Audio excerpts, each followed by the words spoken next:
Welcome back.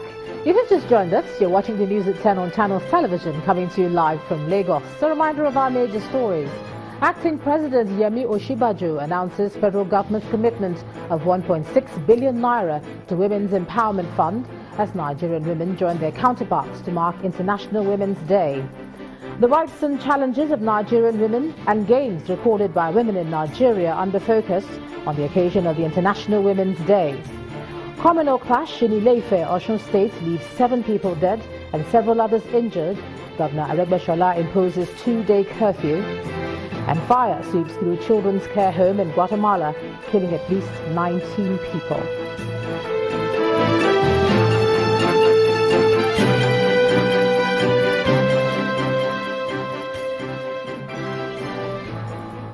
Just a quick reminder that for more on our top stories and others, please visit our website, channelstv.com and youtube.com/channelsweb. You can also watch us on the go on your mobile device. Log on to m.channelstv.com or download the Channels TV app for Android, iOS and Windows phones from their respective stores. Having the Channels TV and Channels 24 app will give you access to news and updates. You also have the Eyewitness feature, so you too can be part of the news. Just install the app, then tap and swipe to reveal the Eyewitness menu and follow the instructions to share those pictures, videos or news of happenings around you.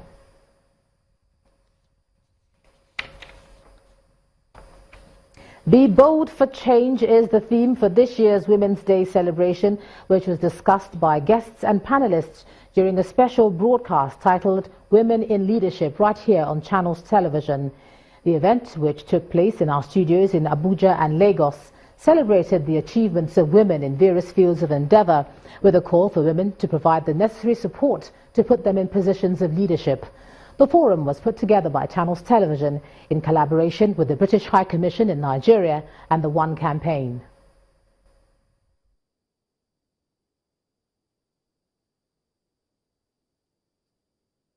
Hello everyone, welcome to this very special program.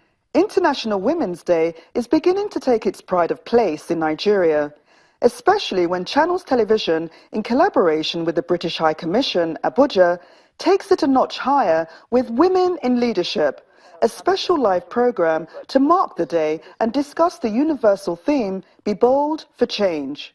Here. I'm delighted that the British High Commission has been able to partner with Channels TV on this very, very special day. And I'd like to join you in welcoming all the women here, but also all the men, to help us in what I'm sure will be a great celebration. A discussion held between Channels Television's Lagos and Abuja studios features very accomplished women as panelists and as members of the audience. And you know, by the way, Martha, it's not just a day set aside for women. November the 11th. Conversation is lively between panel speakers and the studio guests. Yes, they do, Martha, and I found that out. You can't get married early and still pursue your education. How do we encourage women with disabilities to, play a more active role in leadership? At the end, commitments are given. We're committed to getting more women on the property ladder because we feel that that's a very important tool to financial empowerment. I think in our private lives, in our personal lives, in our commitments to our children, to ourselves, we can do more. And we're going to work hand in hand to make sure that we put every child on that street, especially the girl child, in school. We have to partner with men. We have to focus on educating our sons, not just our daughters, teaching them respect, because actually this is about respect, this is about equal rights, this is about human rights.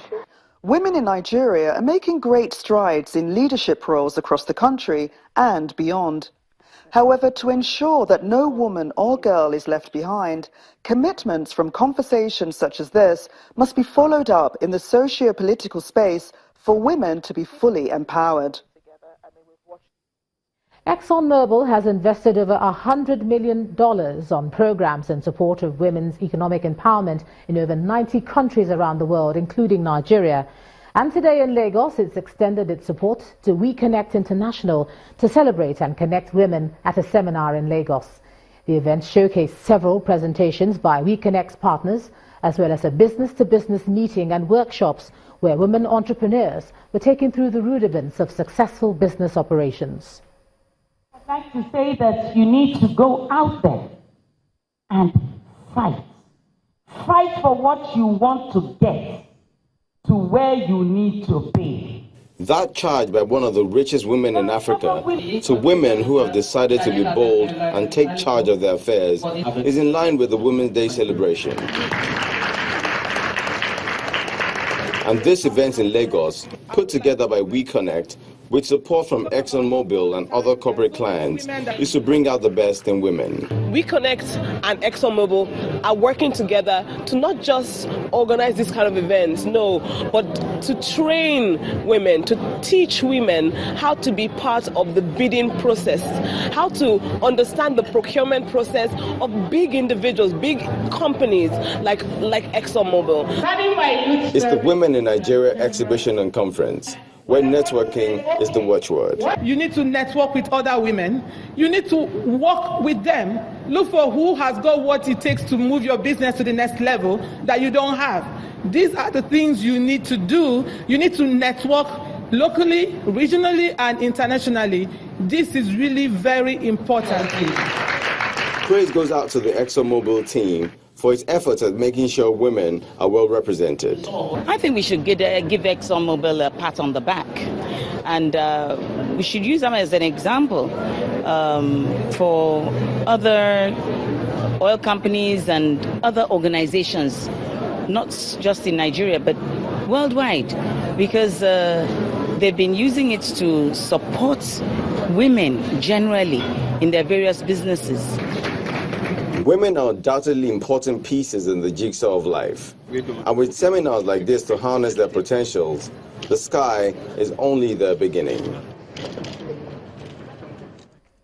Women taking charge and networking. Now, let's take the conversation further now. I'm being joined on the news at 10 by a legal practitioner and a partner at the law firm Ogunshola Shonibare, Mrs. Ayo Obe. Thank you so much for joining us on the news at 10. Hello. And happy International Day, Women's Day to you. Thank you. I wish you the Right, same. so be bold for change. That's the rhetoric and the theme this year. So how do you think that fits in with where you see women globally? We're supposed to be half the population now. Well, I think that actually globally the picture is not as bright as it was.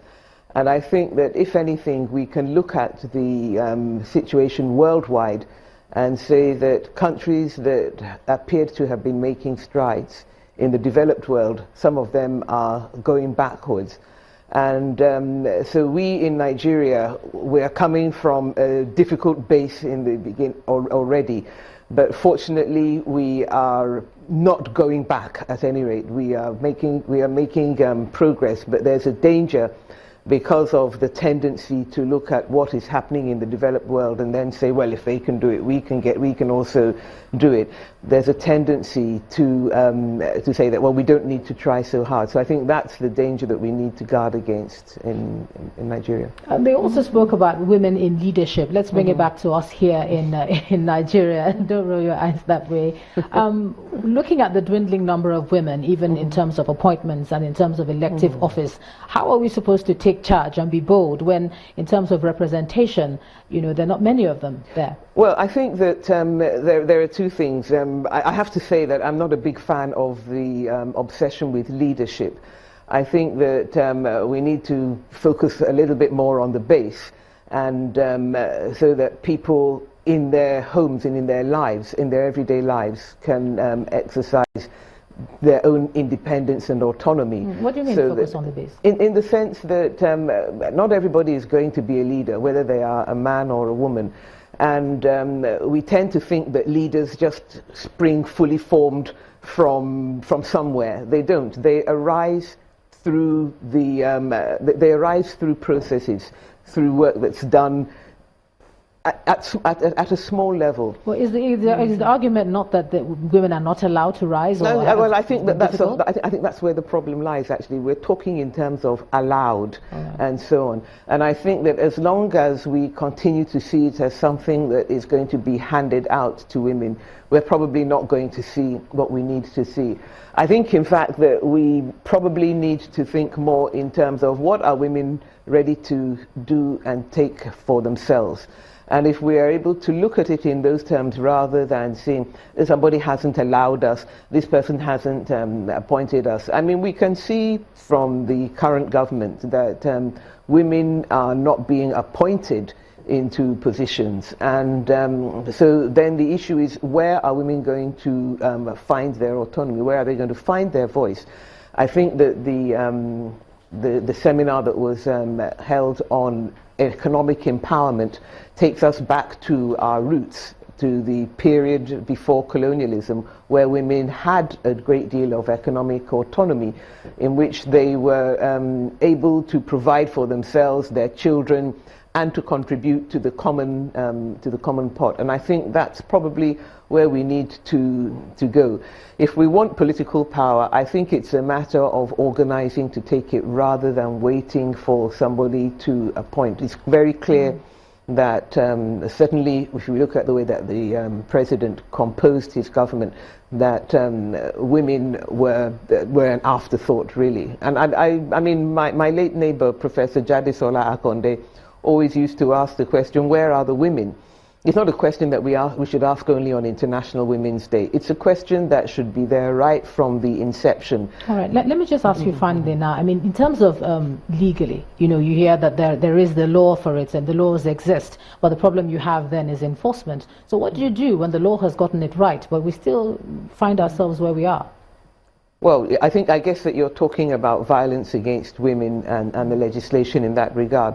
Well, I think that there has to be a lot more education with regard to the Nigeria police, which is the primary means of law enforcement. But as one of the participants also said, that it's really important that we educate the boys and the men also, because and I think it goes beyond saying that this person is somebody's wife or daughter or sister or something. Women are their own independent, autonomous units. But if you see a person that you care for being maltreated, then you should be willing to make sure that that law is enforced wherever you find it being breached, whether the person is related to you or not. You don't have to wait until it's your own daughter or some other person that you know before you think that the law on violence against women should be upheld. All right, legal practitioner Mrs. Ayo Obe, thank you for sharing your thoughts on this special day on the News at 10 tonight.